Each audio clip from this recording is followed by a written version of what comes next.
बिस्मिल्लाहिर्रहमानिर्रहीम। क्या क़ुरबानी के लिए गैर मुस्लिम से हम जानवर ख़रीद सकते हैं या नहीं?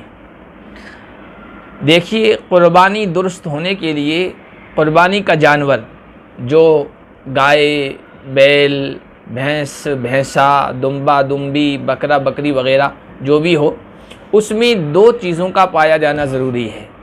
एक तो ये कि शरीयत ने जो उसकी उम्र बताई है उस उम्र का मुकम्मल होना ज़रूरी है, और दूसरे ये कि जानवर का ऐब से पाक होना, साफ़ होना, ये शर्त है शरीयत की रोशनी में। क़ुरबानी के जानवर का किसी मुसलमान से ख़रीदना ये शर्त नहीं है, ये ज़रूरी नहीं है। लिहाजा किसी गैर मुस्लिम से अगर क़ुरबानी का जानवर ख़रीद लिया है तो उसकी क़ुरबानी जायज़ है। शरीयत की रूह से, शरीयत के लिहाज से उसमें कोई क़बाहत और कोई बुराई नहीं है।